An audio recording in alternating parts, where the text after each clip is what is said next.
Bienvenue à tous dans Chronique de campagne. Pas de victoire par KO hier soir à l'issue du duel Sarkozy-Hollande. Les deux candidats à la présidentielle ont eu des positions assez prévisibles. Nicolas Sarkozy, le challenger, attaqué sur son bilan, a voulu montrer qu'après 5 années au pouvoir, il connaissait très bien ses dossiers. François Hollande, lui, devait prouver qu'il avait la stature pour être président de la République. On regarde les temps forts de ce débat. Un décor sobre, deux costumes noirs et un débat tendu, ponctué de répliques assassines. Quand on m'a comparé à Franco, à Pétain, à Laval, et pourquoi pas Hitler, vous n'avez pas dit un mot. Monsieur Sarkozy, vous aurez du mal à passer pour une victime.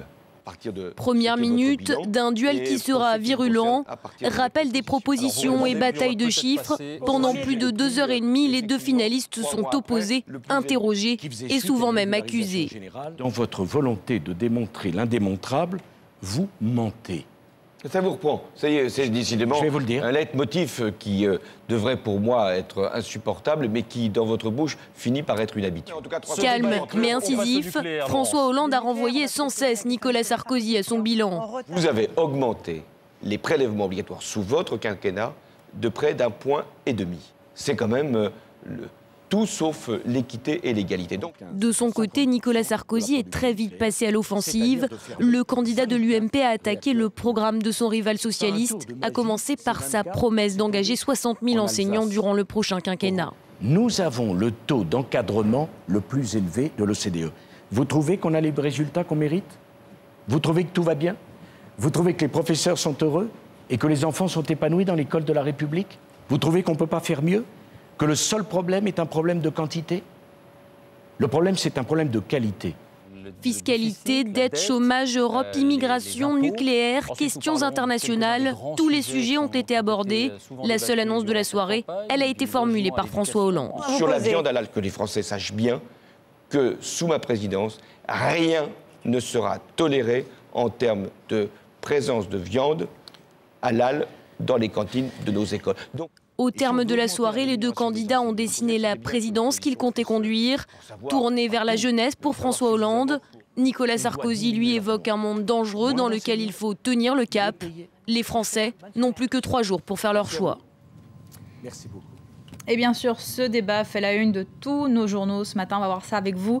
Hélène, allez-y. Bonjour Hélène. Écoutez, je vous propose de commencer par Le Parisien, qui se mouille pas trop, évoque ce matin un débat très tendu, très technique, mais dont ne serait sorti finalement ni vainqueur ni vaincu.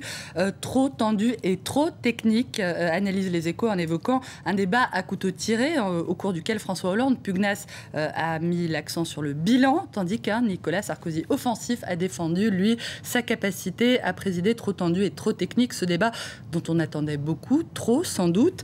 Les Échos écrit ce matin que cette liturgie du rendez-vous présidentiel a finalement montré ses limites hier. Comme à chaque fois, aucun des deux débatteurs ne peut se targuer d'avoir terrassé l'autre. Chacun a pris la main tour à tour avant de se retrouver sur la défensive. Mais a-t-on avancé? C'est moins sûr, écrit le journal. Le débat d'hier ressemblait finalement plus à une querelle d'experts qu'à la confrontation de deux visions de la France.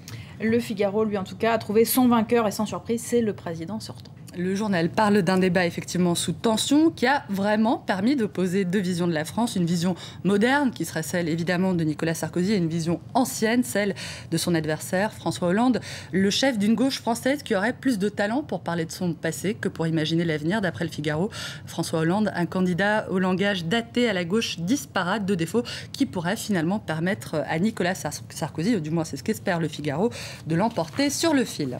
Espoir qu'on ne partage pas forcément du côté de Libération. Plan large contre plan serré, Libé a lui aussi son vainqueur et titre sur la façon dont François Hollande a finalement présidé le débat d'hier en contraignant son adversaire à rester sur la défensive.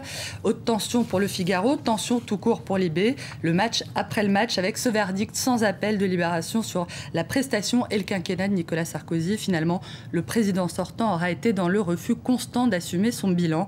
Les piteux résultats des politiques publiques qu'il a mises en œuvre et au-delà, les 10 dernières années de la droite au pouvoir. Plus enthousiaste encore, Hélène, le Nouvel Obs parle de l'avènement du cathodique président Hollande en moquant la promesse qu'avait faite Nicolas Sarkozy d'exploser, je cite, ce nul de Hollande. Au terme de plus de 2h30 d'affrontement, écrit le magazine, on ne peut que constater qu'il n'a pas atteint ce but et que c'est le député de Corrèze qui émerge comme la vraie révélation cathodique de la soirée. Et le site du Nouvel Obs, lui, s'est amusé à décerner ses tweets d'or, les meilleures réactions lues hier soir sur sur Internet. Les meilleures ou les plus navantes, c'est selon, ça vole pas toujours très haut, comme ce commentaire d'un participant à un jeu de télé-réalité, Michael Vendetta, pour ceux qui le connaissent, qui a tweeté « Nicolas Sarkozy, c'est le meilleur, Hollande est un menteur ». Voilà, ou cette flagornerie content de le savoir. De l'actrice Or Attica, envoyée à Valérie Trierweiler, la compagne de François Hollande. Il assure, votre homme, ça c'est du débat, Coco. Un peu plus élaboré quand même, ce tweet du correspondant du magazine Newsweek apparaît Christopher Dickey qui trouve Hollande combatif et a déclaré hier soir « No Flamby tonight » en version originale. Et forcément, Hélène, pas de débat sans la leçon de journalisme pour les animateurs de la soirée, Laurence Ferrari et David Pujadas, qui ont eu droit à cette parodie d'Alerte Enlèvement.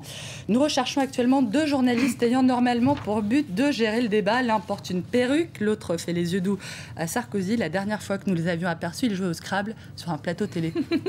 Merci beaucoup Hélène, c'était la revue de presse. Et on va analyser ce débat avec notre invité Bruno Fuchs. Bonjour, merci d'être avec nous. Bonjour. Vous êtes le président de Images et Stratégie. D'abord, est-ce que vous avez passé un bon moment de votre télévision hier soir? Si on se place sur le plan de la communication, oui, on a passé un très très bon moment. C'était un débat extrêmement vif, extrêmement varié. Punchy. On s'attendait à un match un peu Borg-McEnroe, c'est Hollande qui était en tête, qui jouait fond de cours pour pas prendre de risques, il était en tête. Et Nicolas Sarkozy à la volée. On a vu plutôt un Federer-Nadal, un match extrêmement rapide où tous les deux joueurs ont pris beaucoup de risques. Vous avez relevé peut-être des petites phrases qui pourront rester dans l'histoire?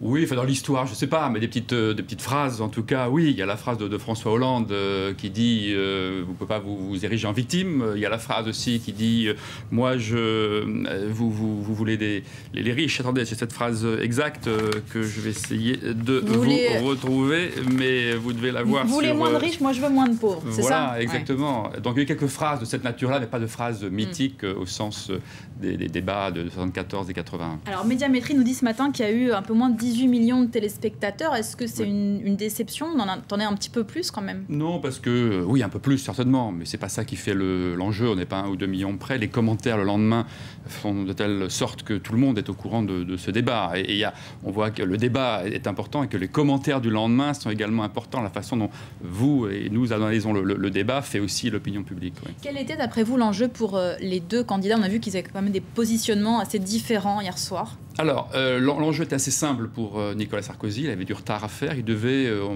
pour aller rapidement, mettre KO son adversaire pour avoir une chance d'inverser ce que les sondages lui disent comme étant une chose quasi acquise.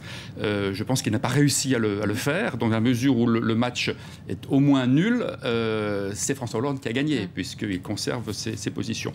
La stratégie de Nicolas Sarkozy était assez évidente. Il devait sortir du raisonnement qui, pour l'instant, suit de la campagne, pour ou contre Sarkozy. Et donc, essayer d'affaiblir son adversaire, montrer qu'il n'avait pas la capacité à gérer le pays de façon à ce que les votes reviennent majoritairement à plus de 50% sur Nicolas Sarkozy. Je pense qu'il n'a pas réussi à le faire, on peut l'analyser, mais ça paraît assez simple. Et à l'inverse, et c'était le titre d'un ou 2 journaux ce matin, François Hollande s'est imposé dans le débat comme étant capable, en tout cas, de tenir le débat face à Nicolas Sarkozy. Et ça, à mon sens, c'est un peu la révélation du débat d'hier soir. Merci beaucoup Bruno Fuchs d'être venu sur notre plateau pour votre analyse. On marque une pause, juste après c'est la chronique littéraire d'Augustin Trapenard. Merci.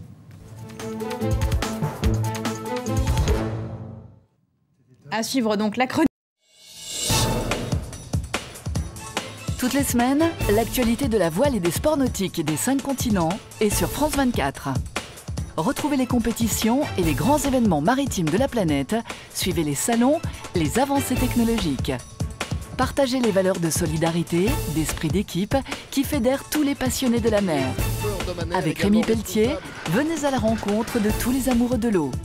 Vent du large, samedi à 12h40, heure de Paris, sur France 24. 4, 3, 2, 1, bon départ.